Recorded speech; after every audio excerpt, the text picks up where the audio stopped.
내가 이제 세 번째 너희에게 가리니 두세 증인의 입으로 말마다 확정하리라. 내가 이미 말하였거니와 지금 떠나 있으나 두 번째 대면하였을 때와 같이 전에 죄 지은 자들과 그 남은 모든 사람에게 미리 말하노니 내가 다시 가면 용서하지 아니하리라. 이는 그리스도께서 내 안에서 말씀하시는 증거를 너희가 구함이니 그는 너희에게 대하여 약하지 않고 도리어 너희 안에서 강하시니라. 그리스도께서 약하심으로 십자가에 못 박히셨으나 하나님의 능력으로 살아계시니 우리도 그 안에서 약하나 너희에게 대하여 하나님의 능력으로 그와 함께 살리라. 너희는 믿음 안에 있는가? 너희 자신을 시험하고 너희 자신을 확증하라. 예수 그리스도께서 너희 안에 계신 줄을 너희가 스스로 알지 못하느냐? 그렇지 않으면 너희는 버림받은 자니라. 아멘.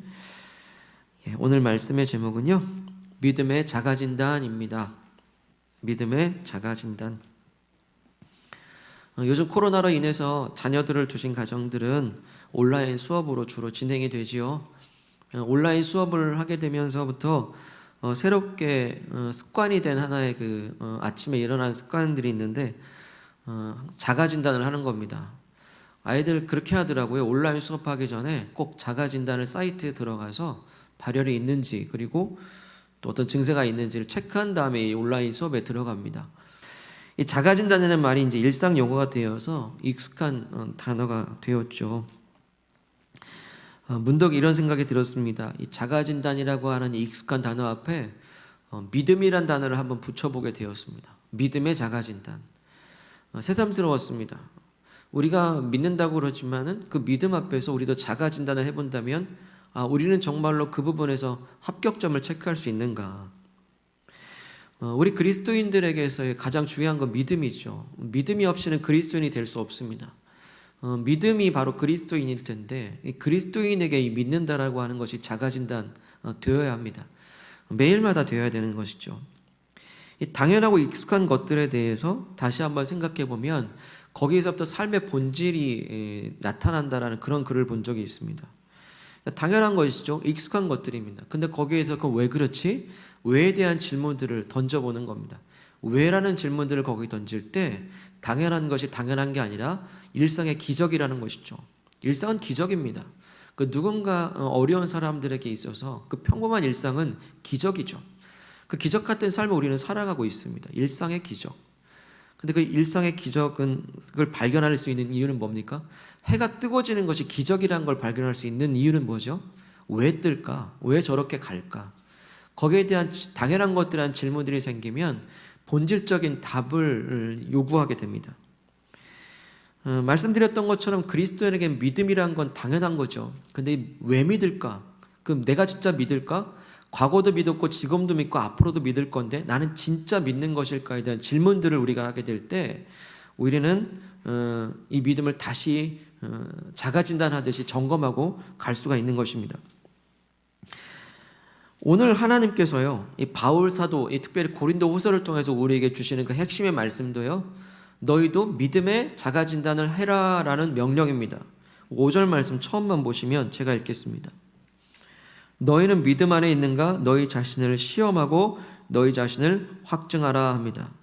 자, 그러니까 우리가 믿는다고 당연히 여기지만 믿음 안에 있는가? 자신을 테스트하고 확증하라. 이 시험하다라는 뜻은요, 시제가 있는데 시제가 현재 진행, 현재 명령형입니다. 그러니까는 현재 되어야 될 것, 지속적이고 반복적인 명령이라는 것이죠. 우리 아이들이 아침마다 자가진단하듯이 그리스도인은 아침마다 매 순간마다 내 믿음 안에 있는가, 내가 진짜 믿음 안에 있는가를 시험하고 테스트해보라는 그런 믿음의 자가진단의 말씀이 오늘의 말씀이 되겠습니다. 마틴 로이드 존슨 목사님이 쓰신 하나님의 자녀라는 책에도요, 똑같은 지적을 하고 있습니다. 이런 구절이 있어요. 많은 사람들이 자신은 하나님을 믿고 있다고 가정하기 때문에 자신의 신앙을 점검하려 하지 않는다라고 지적합니다. 동의되었습니다. 나는 당연히 믿지. 하나님을 믿는다라고 당연히 가정하기 때문에 그 믿음에 대해서 점검하지 않는다라는 거예요. 요즘 예를 든다고 한다면 나는 코로나 안 걸려. 난 젊으니까 코로나 안 걸려 라고 당연히 전제하게 되면 코로나 검사를 받지 않는 것이죠. 그런 것처럼 우리가 당연히 믿고 있다고 생각하다가 믿음을 점검하지 않으면요, 그 믿음이 진짜인지 아닌지 우리는 나중에 당황할 수가 있는 겁니다. 자, 우리는 이렇게 믿음의 자가진단을 매일매일 해야 되는데, 만약에 이런 신앙을 점검하지 않고 믿음의 자가진단을 하지 않게 되면 어떻게 될까요? 그렇게 되면 모든 일, 모든 매사를 하나님으로부터 출발하지 않고 자기 자신으로부터 출발하게 된다라고 이 책에서 거듭 지적하고 있습니다. 자, 무슨 의미입니까? 우리가 믿음에 대해서 중요하게 질문을 던지지 않으면 우리가 일상적인 패턴과 반복 속에서 삶의 주도권이 바뀌어버립니다. 그냥 나로부터 출발해요. 하루를 출발할 때 하나님과 함께 출발하고 하나님과 동행해야 되는데, 하나님은 그저 교회 안에 계신 하나님이 되고 내 중심적인 삶의 주체가 바뀌어버리는 것입니다. 내가 주도권을 가져버리게 되는 것이죠. 그런데 이렇게 하나님이 주도권을 가지시는 게 아니라 내가 주도권을 가져버린 인생이 되어버리게 되면 나타나는 전형적인 특징이 하나 있습니다. 그 특징은 바로 자기를 내세우는 거예요. 자기를 드러내는 겁니다. 한마디로 자기 자랑으로 나타나게 됩니다. 자기로부터 출발하는 인생은요, 자기의 주도권을 자기가 주고 있는 사람은 아무리 입술로 믿는다 할지라도 그 겉으로 뭐가 나타납니까? 자기를 내세우려고 하는 자기 자랑이 나타난다라는 거예요. 때문에 믿음이 없는 이들의 특징은 자기를 자랑하게 됩니다. 믿음이 없는 사람들은 자기를 자랑하게 돼 있어요. 이게 바로 바울이 고린도 교회를 향해서 끊임없이 지적해온 부분입니다. 이 고린도후서를 보면은 계속 반복되는 단어가 있어요. 자랑이란 말이 많이 나와요. 그런데 이 고린도 교회 안에서 자기를 내세우는, 자기 자랑하는 사람들이 교회 안에 이제 나타났다라는 겁니다. 그런 사람들이 교회를 어지럽히고 있었습니다. 자, 고린도 교회 안에 자기를 자랑하는 사람들이 누구냐면 거짓 사도들, 거짓 교사들이었습니다. 자, 이들은 자신들의 주도권을 잡기 위해서 바울은 사도가 아니라고 얘기하기도 하고, 사도가 아니니까 그 입에서 나온 그 복음이라고 하는 것도 거짓말일 수 있다라고 성도들을 미혹하고 있는 겁니다. 심지어는 바울의 어떤 외적인 모습, 인격적인 모습, 어떤 태도까지 지적을 하기 시작해요. 고린도후서 말씀 보게 되면은 그의 편지는 힘이 있지만은 만났을 때, 직접 대면했을 때 말이 어눌하고 시원치 못하다라고 그렇게 지적을 합니다.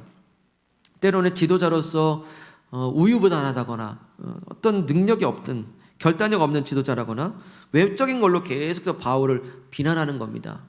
반면에 자신들의 주도권을 잡으려면 어떻게 됩니까? 바울을 비난하면서 동시에 자신을 드러낼 수밖에 없어요.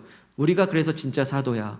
우리는 유대적인 어떤 배경들이 화려하지. 그리고 우리에게는 이런 능력이 있지. 하면서 거짓 사도들은 계속해서 고린도 성도들에게 자신의 어떤 스펙이나 배경들, 어떤 능력들을 계속 주장했습니다.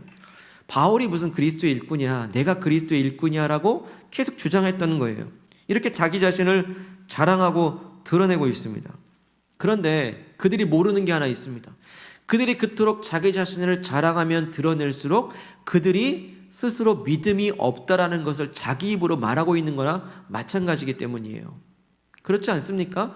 자기 자랑을 하는 사람에게 예수님이 들어갈 여지가 있습니까? 자기를 그렇게 내세우려고 하는 사람 앞에 하나님의 영광이 나타날 리가 있습니까? 그러니까 믿음이 없는 거예요. 자기 자랑을 하게 되면요, 내 속에는요 나로 가득 차서 하나님이 들어갈 자리가 없습니다. 그래서 그 믿음이 없어요. 자기 자랑 가득한 사람이 그래도 어찌 믿음이 있겠습니까? 그러니까 어리석습니다. 그들이 자기 자랑을 하면 할수록 자기들이 믿음이 없다라는 것을 자기 입으로 지금 스스로 드러내고 있다라는 거예요. 그래서 바울은 말합니다. 하나님 말씀하세요. 진짜 믿음은 무엇인가?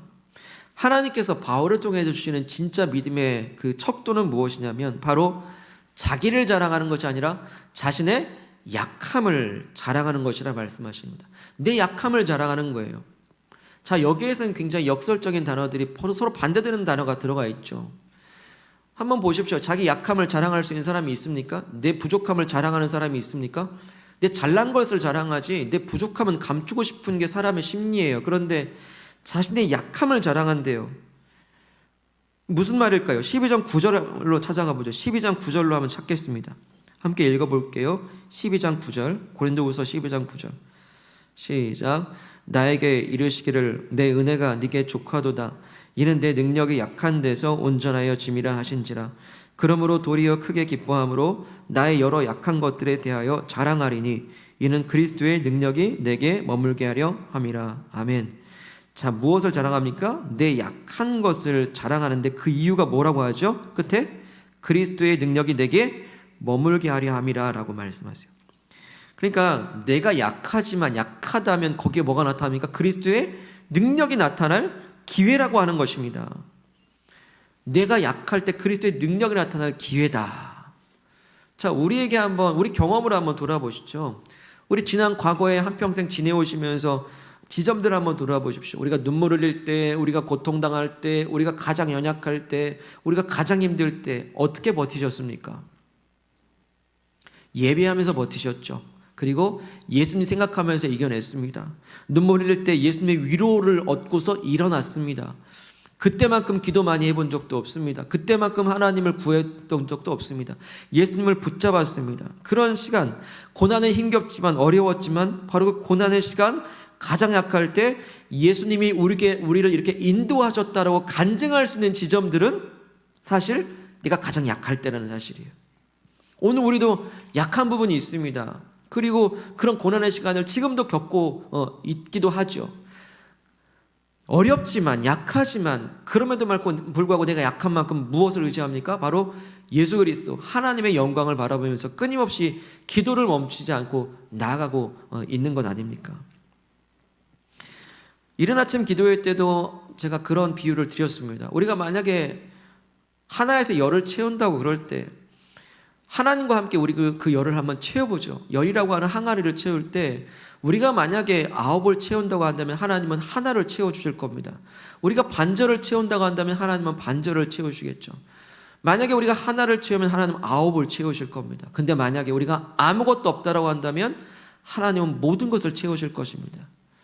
자, 그렇다고 한다면 이건 논리적입니다. 우리가 만약에 약하면 약할수록 하나님의 영광은 더 드러나게 되고 아무것도 없고 아무런 배경도 없고 아무 능력이 없다라고 할 때 우리는 전적인 하나님을 의지할 수 있고 하나님이 하셨다고 찬양할 수 있으며 하나님의 능력을 영광으로 올려드릴 수가 있는 거 아니겠습니까? 바울은 바로 그걸 자랑하는 거예요. 내 약함을 자랑할수록 예수님의 능력을 자랑하고 있는 겁니다. 지금 이 거짓 사도들은 어떻습니까? 자신들을 자랑하느라 이 열을 자기들이 다 채우고 있습니다. 하나님에 들어갈 여지가 없습니다. 예수님을 자랑할 여지가 없습니다. 자기만 꽉 차 있는 사람들이 어찌 믿음이 있겠나? 가짜 믿음인 것이죠. 이분은 아무리 믿습니다 해도 자기 자랑을 한다고 있는 사람이랬다고 하는 그건 가짜 믿음이에요. 하지만 바울의 믿음이 진짜 믿음은 무엇입니까? 믿음인 이유는 자신의 약점을 자랑해서 예수님의 강점을 자랑하고 드러내고 있기 때문입니다. 저는 어쩌면 설교하는 사람으로서 바울이 편지에는 능하지만 말할 때는 약간 어눌하다고 하는 것이 제게 위로가 됩니다. 비록 말할 때 설교할 때는 부족해도 자신의 부족한 만큼 뭐가 나타나죠? 하나님의 능력이 나타나지 않겠습니까? 때로는 설교라고 하는 건 말하는 것이기 때문에 인간의 연약함이 어찌할 수 없이 들어가게 돼 있어요. 그렇게 되면 어떻게 하면 인간적인 요소들이 들어갈 수밖에 없는 것이죠. 그래서 설교자는 항상 말에 있어서 실패해야 돼요. 하나님의 영광만 성공해야 될 줄 믿습니다. 그래서 바울 사도도요, 말하는 게 뭐냐면, 강조하는 게 뭐냐면, 고린도 성도들에게 뭐라고 얘기하냐면, 내가 너희를 설득하는 게 아니다. 성령의 나타남과 능력으로 한다라고 말씀하십니다. 그래서 하나님 말씀은요, 말하는 사람의 어떤 미사여구나 어떤 언변이 아니에요. 그럴 수 없어요. 설교라고 하는 것은, 말씀 전한다고 하는 것은 설득되는 게 아니고요, 만남이고 능력인 줄 믿습니다. 설교라고 하는 것, 말씀이라고 하는 것은 내가 이해되어지는 것이 아니라 우리 계신 명령이에요. 그냥 그리고 만남이고 성령의 능력이 나타나서 그렇게 살게 되어지는 변화로 나타날 때 그게 진짜 말씀의 능력이라는 사실입니다. 바울은 그래 어느래도 좋아, 약해도 좋아, 그리스도의 능력만 나타난다면, 내가 어느래도 좋아, 성령의 능력만 나타난다면 바로 그것이 나의 약함을 통해 예수 그리스도가 나타나길 원하는 진짜 믿음의 모습인 줄로 믿습니다. 오늘 이 믿음이 진짜 믿음이라고, 믿음의 진짜 믿음 무엇이냐고 말씀하시냐? 바로 나의 약함과 예수 그리스도의 강함을 드러내는 것이죠. 바울도요, 자기가 이걸 어디서 배웠냐면 예수님께 배운 겁니다. 예수님도 이런 방식으로 자신을 낮추고 하나님의 영광을 드러냈기 때문이에요. 우리 13장 4절로 돌아와 보죠. 4절의 말씀 읽겠습니다. 13장 4절 시작. 그리스도께서 약하심으로 십자가에 못 박히셨으나 하나님의 능력으로 살아계시니 우리도 그 안에서 약하나 너에게 대하여 하나님의 능력으로 그와 함께 살리라. 아멘. 여기도 예수님이 약해지셨다고 말씀하셨죠. 근데 그 약해짐을 통해서 무엇을? 끝에 하나님의 능력을 자랑하고 계십니다. 예수님도 똑같은 방식으로 하세요. 자, 이 십자가는 어떤 곳입니까? 약하고 비참하고 초라한 곳입니다. 그리고 십자가에서 죽으셨을 때요, 사람들은 다 모든 게 끝났다고 했고 제자들도 뿔뿔이 흩어졌습니다. 모든 것이 약점인 상태입니다. 그런 그 약점인 상태일 때 모든 게 끝난 게 아니라 거기서 끝에 시작이 있었죠. 바로 하나님의 능력이 나타나시더니 예수 그리스도의 완전한 죽음을 완전한 부활로서 생명을 살리신 것입니다. 그러니까 예수님이 십자가에 높이 들려가지고 자신의 약함을 제로 상태처럼 자랑하고 있을 때에, 약함을 예수님이 자랑할 때 하나님의 놀라운 능력이 그 완전한 죽음, 제로 상태일 때 그 열을 채우시는 마음으로, 그 능력으로 예수 그리스도를 완전히 살리신 것이죠. 예수님도요, 자신의 약점을 통해서 하나님의 놀라운 능력을 영광으로 자랑하고 계십니다. 이게 바로 믿음이라는 것이죠.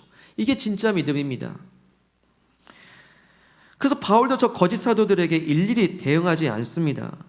거짓 사도들이 자기 자신을 아무리 자랑한다 할지라도 그것은 가짜이고, 오직 바울은요, 자신의 약함을 드러내고 오히려 자신의 약함을 자랑해서 예수님을 더 부각시키고 자랑하고 있는 겁니다.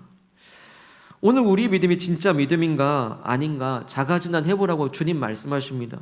나 당연히 예수님 믿고 있다고 하지만, 나 당연히 믿고 있다고 확신하고 있지만, 너는 진짜 믿고 있느라는 이 새삼스러운 질문 앞에 우리는 믿음의 자가진단을 하라라고 말씀하십니다.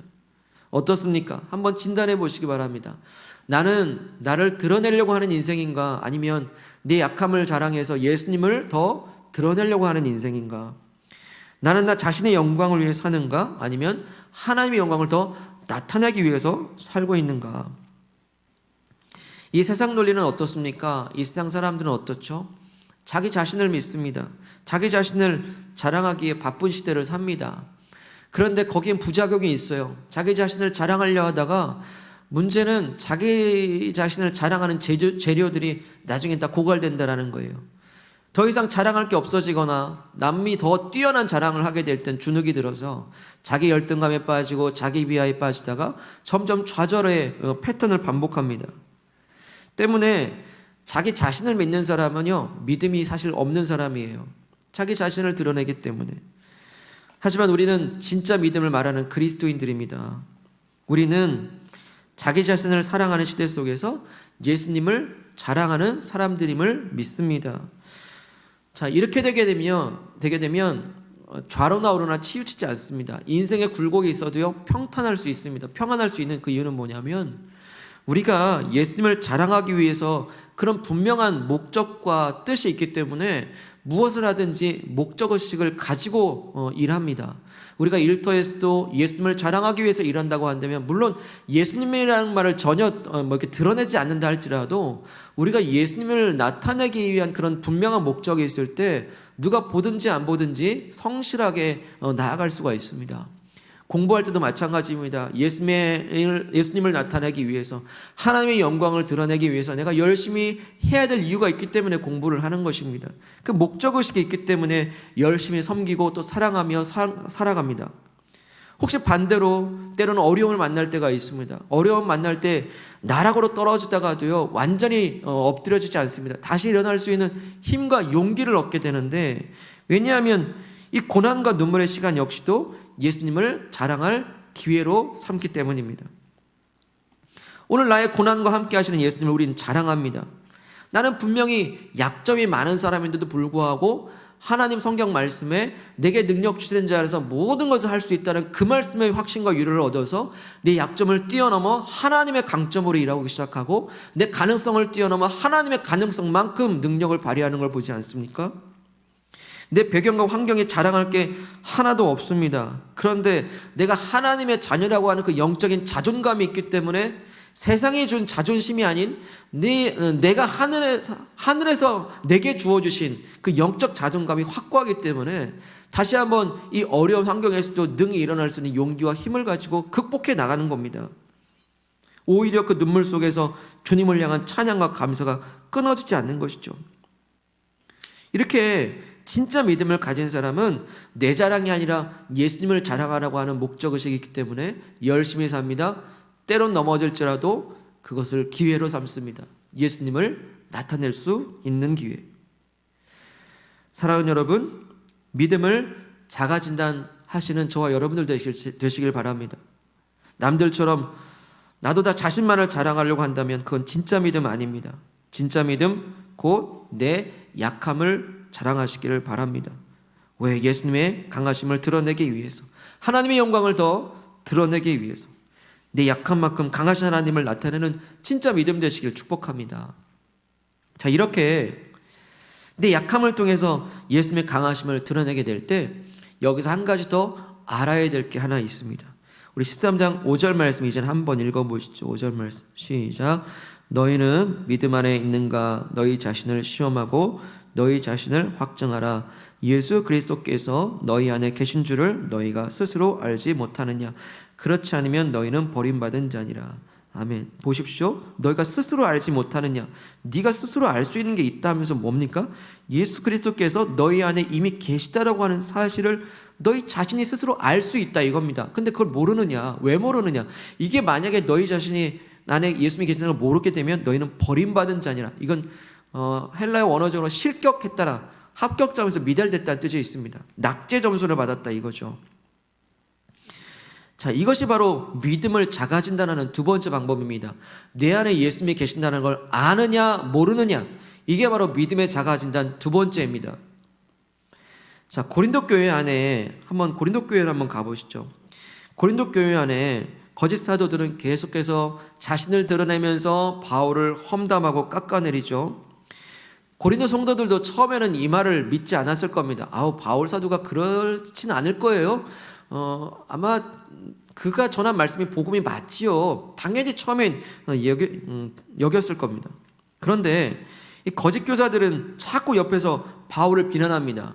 바울은 떨어져 있어요. 그런데 거짓 교사들은 교회 안에서 자꾸만 대면해서 성도들을 미혹하니 어떻게 되겠습니까? 아무리 가짜 뉴스라도 계속 들으면 그게 진짜 뉴스가 되어버리는 시대 아닙니까? 마찬가지예요. 계속 거짓말을 듣다 보니까 이 성도들도 정말 바울이 그런가? 듣고 보니 정말 그런 것 같네? 점점 미혹될 수밖에 없는 거 아니겠습니까? 그러더니 성도들이 마침내 이 바울이 전한 복음에 대해서까지 의심하기 시작하더니 바울에게 이런 무례한 질문을 하게 돼요. 이런 무례한 질문인데요. 그 질문이 이겁니다. 3절 앞부분만 보시죠. 3절 앞부분에 보시면 이는 그리스도께서 내 안에서 말씀하시는 증거를 너희가 구함이니라고 합니다. 그러니까 고린도 교인들이요, 바울 당신의 말이 진짜 예수님께서 말씀하신 것이 맞습니까? 라고 검증해 달라는 겁니다. 당신 말이 진짜 복음이 맞습니까? 아닙니까를 스스로 좀 입증해 달라고 바울에게 요청하고는 거예요. 얼마나 자존심이 상했을까요? 제가 만약에 하나님 말씀을 이렇게 전하고 딱 나왔는데 목사님 그 말 진짜 맞아요? 막 그렇게 하면 참 어떻게 마음이 무너질 것 같아요. 바울은 어떻습니까? 자신의 목숨을 걸고 개척한 교회, 정말 자식과 같은 그런 성도들이 자신이 전한 복음에 대해서, 하나님께서 주신 그 복음에 대해서 그 말이 진짜 예수님의 말씀이 맞냐라고 하는, 검증해보라고 입증해달라고 그럴 때는요, 마음이 무너지는 겁니다. 근데 왜입니까? 왜 이런 질문을 하죠? 왜 이런 무례한 질문을 합니까? 그들의 눈과 귀가 가리워져 있기 때문입니다. 그래서 눈과 가리워진 상태는 누굴 못 보죠? 자기 안에 계신 예수님을 보지 못해요. 계속 미혹된 말만 들으니 거기에 눈과 귀가 가리니 내 안에 예수님이 계시다는 걸 의심하게 된다는 겁니다. 3절 다시 보시죠. 바울이 이렇게 대답합니다. 이는 그리스도께서 내 안에서 말씀하시는 증거를 너희가 구함이니 그는 너희에게 대하여 약하지 않고 도리어 너희 안에서 강하시니라. 어디 안에? 너희 안에서 강하시대요. 고린도 성도 안에 이미 강한 능력으로 예수님이 지금 나타나고 있다라고 하는 거예요. 바울에게 참 이상했어요. 너희 안에 이미 예수님이 계시다는 걸 왜 모르느냐? 너희 안에 이미 강한 능력이 있어. 너의 능력이 아닌 예수의 능력이 지금 강하게 역사하고 계신데도 불구하고 왜 모르느냐라고 질문을 되묻는 겁니다. 자, 이 말을 쉽게 얘기해 보면요, 너희 안에서 예수님이 강하게 일어나는지 아닌지를 너희가 스스로 입증할 일이다 라는 거예요. 내한테 되물을 게 아니다라는 겁니다. 만약에 바울이 이 고린도 교회에게 교회 봉고차 하나 선물했다고 치죠. 교회 자동차를 선물했다고 치죠. 그런데 고린도 교인들은 이렇게 얘기합니다. 아니, 바울 당신이 운전하는 걸 내가 본 적이 없는데 대체 이 자동차가 진짜 갑니까 안 갑니까? 이 자동차가 진짜입니까 아닙니까를 되묻는 것과 똑같은 논리라는 겁니다. 그럼 바울이 뭐라고 답을 합니까? 아니, 그걸 왜 나한테 물어? 자동차 주고 차키 줬는데 너희들이 차키 꽂고 시동 걸어서 엑셀 밟아보면 가는지 안 가는지 입증할 것은 내가 아니라 누구? 고린도 당신들이 입증을 해야 되는 거 아닙니까? 라고 되묻고 있는 겁니다. 지금 바울을 통해서 하나님께서 이 복음이라고 하는 자동차를 교회에 선물해 주신 거예요. 근데 예수 그리스도라는 자동차를 가지고서도, 이 복음이라는 자동차를 가지고서도 오히려 성도들은 이 복음이라는 자동차가 진짜냐 아니냐를 바울에게 되묻고 있는 게 말이 됩니까? 지금 자신들 안에 주차되어져 계신 예수 그리스도라는 이 복음 자동차를 이제는 고린도 성도들은 차키를 꽂고 이걸 한번 테스트해 보는 거예요. 자신들이 그 복음을 입증해낼 사람이 있는 겁니다. 자기 자신들인 겁니다. 그래서 바울은 이렇게 다시 말합니다. 5절 말씀 보게 되면 너희는 믿음 안에 있는가? 너희 자신을 시험하라.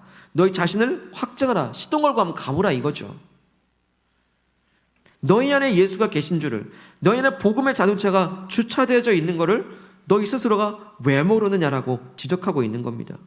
이걸 모르면 어떻게 돼요? 버림받은 자와 같다라고 경고합니다. 그래서 오늘 우리 그리스도인들도 분명히 알아야 됩니다. 예수 그리스도가 내 안에 계신다는 걸 아는 건 믿음입니다. 모르는 건 믿음이 아닙니다. 지금 현재 고린도 성도들은 착각하고 있습니다. 당연히 자기들은 예수님을 믿는다라고 착각하고 있습니다. 왜 착각입니까? 예수님이란 복음 자동차를 가지고서도 예수님이 내 안에 계신지 안 계신지를 의심하고 있기 때문입니다. 그렇기 때문에 진짜 믿음은 무엇입니까? 내 안에 예수님이 계신다는 것을 아는 사람, 그것을 믿는 사람입니다. 바로 예수님을 언제나 자랑하는 사람이죠. 그럴 수밖에 없습니다. 내 안에 예수님이 계신다는 걸 안다는 것은요, 내 약함을 자랑하고 예수님을 드러내려고 하는 사람이기 때문에 한번 생각해 보십시오. 우리가 멋진 고급 자동차를 사게 되면 계속 주차장에만 둘 겁니까? 자랑도 하고 싶을 것이고 한번 거리로 활보하고 싶겠죠. 우리에게 멋진 자동차를 있으면 그걸 운전할 때 그게 드러나는 겁니다. 예수님이란 자동차가 있을 때 그걸 드러내고 싶은 마음이 자연스럽게 들게 돼요. 반대로 자기 자랑을 하는 사람은 무엇입니까? 껍데기예요. 자기 주차장에 아무것도 없는데 내가 뭐 있다 말만 하는 사람들, 그건 진짜 믿음입니까? 믿음이 없는 거예요. 복음 자동차가 그 안에 없는 겁니다. 믿음이 없는 거예요. 이렇게 자기 자랑을 계속 하게 되면 그 껍데기 자랑들은 어떻게 됩니까? 자기 눈과 귀를 가리게 되죠. 보지 못합니다. 더 위험한 것은 자기는 예수님을 잘 믿고 있다고 착각하고 산다는 겁니다. 지금 고린도 교인들은 거짓 교사들의 자기 자랑에 휩쓸려서 교만해졌고 바울에게 당신 말을 입증해보라는 무례한 질문을 하고 있습니다. 사랑하는 여러분, 새삼스럽게 우리 주님께서 우리에게 말씀하십니다. 너는 예수님을 믿는가? 이 당연한 질문 앞에서 우리의 믿음을 자가진단해보라고 말씀하십니다. 왜 이 말씀을 종려주일에 주시는 것일까요? 예수님께서 예루살렘을 입성하십니다. 백성들 하나같이 호산나 외치면서 종려나무 가지를 흔들면서 또 자기 옷을 밑에 깔면서 예수님을 왕처럼 지금 모시고 있습니다. 근데 그들의 믿음을 한번 들여다보십시오. 왜 그들은 찬양하고 있습니까? 왜 그들은 그렇게 예수님을 환영하고 있습니까? 그 환영하는 예수님, 그들의 찬양 소리가 나중엔 예수님을 십자가에 못 박으라고 바뀌는 걸 보면 그들의 믿음이 진짜일까? 어떤 믿음 이렇게 착각합니다. 예수님이야말로 이스라엘을 로마로부터 구해주실 정치적인 왕, 그런 정치적인 왕에 대한 믿음을 가지고 종려나무 가지를 흔드는 사람도 있습니다. 아니면 오병이어 때 보니까 정말로 그 작은 것을 가지고 모든 사람들을 먹이는 걸 보니 오늘 내 배고픈 것을 당장 해결해 줄 수 있는 문제 해결자로서의 그 예수님을 믿고 종려나무를 흔드는 건 아닌가? 아니면 오늘 내 아픈 것을 당장 치료해 주실 수 있는 그런 믿음 때문에 혹시 종려나무 가지를 흔드는 건 아닌가? 과연 오늘 종려주의를 맞는 우리는 어떤 종류의 종려나무 가지가 가지고 지금 예수님을 찬양하고 환영하고 있습니까? 우리의 믿음은 진짜입니까? 그러나 예수님은 그 모습 자체로 우리에게 메시지를 던지고 있습니다. 예수님이 가시는 그 방향을 보십시오. 예수님이 가시는 그 방향, 그 나귀의 머리가 향한 방향은 저 정치적인 왕으로서 등극하려고 권좌를 향해 나아가시는 것이 아니라 십자가에 가시 면류관을 쓰기 위해서 나가신다는 사실입니다. 예수님이 타고 가시는 것을 보십시오. 늠름한 말이 아닙니다. 아직 아무도 태워보지 못한 가장 연약한 새끼 나귀를 타고 가시면서 발이 땅에 질질 끌리듯이 아주 초라한 모습으로 가고 있는 그 모습 보십시오. 바로 예수님의 낮아지심을 통해서 하나님의 영광을 드러내고 그 낮아짐을 통해서 우리를 구원의 높은 자리로 높이시려는 그 예수의 모습이 우리에게 오늘 말씀하시는 거 아니겠습니까? 말씀하십니다. 우리의 믿음도 그러하라라고 말씀하십니다.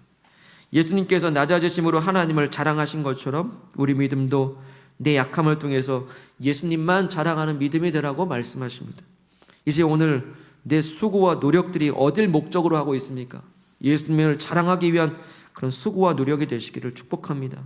또 오늘 내 눈물과 고난마저도 예수님을 더욱 드러내기 위한 기회로서 이겨내실 수 있기를 소망합니다. 그게 진짜 믿음이라고 말씀하십니다. 이를 위해서 예수님이 항상 내 안에 계신다는 것을 진짜 아는 믿음이 되시길 바랍니다. 예수님과 함께 정말 그 동행하는 그 테스트가 있기를 원합니다. 예수님의 능력이 내 안에 얼마나 강한 능력이 나타나는지 예수님과 동행할 수 있기를 바랍니다. 예수님 그 복음 자동차를 언제나 자랑하고 언제나 나타내는 진짜 믿음들이 다 되시길 축복합니다. 우리는 아는 만큼 믿을 수 있습니다. 예수가 내 안에 계심을 아시는 믿음 되기를 축복합니다. 그 당연한 질문, 너는 믿는가의 질문 앞에 예 주님 믿습니다. 자가진단에 늘 합격점을 받는 진짜 믿음들 되시는 저와 여러분들 되시기를 축복합니다. 아멘. 이 시간에 내게 주신 말씀을 기억하면서 기도합시다. 사랑하는 여러분, 지난 삶을 돌아볼 때 예수님이 가장 선명하게 보였던 지점은 언제입니까? 예수님이 가장 명확하게 드러난 때는 언제입니까? 지난 한 주, 아니 예배 직전까지 예수님의 모습이 언제 가장 두드러졌습니까? 내 눈물 흘릴 때, 내가 고난당할 때, 아무도 내게 위로가 되지 않을 때 유일하게 내게 남아주신 예수 그리스도, 나를 위로하신 예수 그리스도. 그러고 보니 예수님이 가장 선명하게 드러난 때는 내 눈물의 자리가 아니었습니까? 그러나 눈물의 자리가 아닐지라도 형통하고 평안한 삶을 지낸다 할지라도 우리에겐 예수님을 자랑하기 위한 분명한 목적의식이 있어야 될 줄 믿습니다. 오늘 우리에게 말씀하시니 또 질문하시니 너의 믿음은 진짜인가? 그 새삼스러운 질문 앞에 내가 당연히 믿는다라고 하는 그 삶의 일상 속에서 새삼스레 물어보시는 그 믿음에 대한 질문 앞에 우리는 어떤 대답을 하려고 할 수 있습니까? 이제 예 내가 주님을 믿습니다 검증하고 확정하실 때 내 약함을 자랑합니다. 그리스도의 강함을 자랑합니다. 그리스도의 강점을 우리는 드러냅니다. 이 시간 합심하여 결단하며 기도하겠습니다. 하나님 아버지 감사합니다. 주님만이 우리의 능력이요 우리의 소망임을 찬양합니다. 약할 때 강함이 되신 하나님 아버지, 내가 오히려 약함을 자랑하며 그리스도의 강함을 나타냅니다. 내 부족함을 나타내며 그리스도의 완전하심을 나타냅니다. 우리의 지혜 없음을 나타내며 그리스도의 지혜를 나타냅니다. 아버지, 우리의 지식 없음을 드러내며 그리스도의 완전한 지식, 그 가장 고상한 지식을 우리가 찬양하며 높여드립니다. 하나님, 우리의 부족함 중에 하나님의 완전하심을 드러내 주옵소서. 우리의 연약함 속에 하나님의 능력을 나타내 주시기를 간절히 원합니다. 그래서 하나님만 자랑하는 인생, 주님만 드러내는 인생, 오직 예수님만 자랑하는 인생 될 수 있게 도와주시옵소서. 아버지 하나님, 오직 그리스도께서 주체가 되어주시는, 오직 그리스도께서 삶의 주도권을 주고 가시는 주인된 삶이 될 수 있도록 인도하여 주시옵소서. 우리 한 가지 놓고 기도할 때에 이제 예수님을 자랑하는 인생은요, 그 안에 예수님이 계시다는 걸 아는 사람입니다. 이제 내 안에 믿음을 확정하실 때에, 점검하실 때 내 안에 예수님이 계신다는 걸 믿습니다. 우리가 다른 어떤 외적인 조건에서 그게 정말 맞는가 아닌가를 외적인 조건에서 찾을 것이 아니라 이미 우리 안에 계신 예수 그리스도와 동행하게 될 때 우리는 믿어질 수밖에 없는 겁니다. 우리 안에 계신 그 복음이라고 하는 그 능력, 그 자동차 같은 정말 권능의 그 능력의 예수 그리스도가 우리와 함께 하시니 참으로 주님과 함께 동행하는 삶, 예수님의 그 복음이 입증되는 삶이 되게 하여 달라고, 예수 그리스도를 아는 믿음이 되게 해달라고, 내 안에 계신 것을 언제나 절대 의심하지 않게 해달라고 우리 합심하여 기도하겠습니다. 하나님 아버지 감사합니다. 우리 안에 예수님이 계심을 믿습니다. 우리 안에 예수님이 계심을 우리가 확증합니다. 하나님 아버지, 우리 안에 이미 예수 그리스도가 함께 하시니 이제 주님과 동행하게 하시고 동행하는 그 삶에 정말 그 믿음이 드러나고 확정되어질 수 있도록 도와주시옵소서. 우리 어떤 다른 외적인 조건이 아닌 우리 안에 계신 예수님이 계심을 확고히 믿는 사람들마다 이제 아버지 하나님, 자신이 아닌 예수님을 드러내고 자랑하는 믿음의 인생 다 될 수 있도록 인도하여 주옵소서. 내 안에 계신 예수님이 계시니 참으로 주님, 그 예수님 때문에 이제 담대히 살고 능력으로 살고 내가 왜 삶이 어디로 가는지를 이제 분명히 아는 믿음이 다 될 수 있도록 도와주시옵소서. 예수님을 향하여, 하나님의 영광을 위하여 오늘 믿음의 경주를 확고히 갈 수 있도록 도와주시옵소서.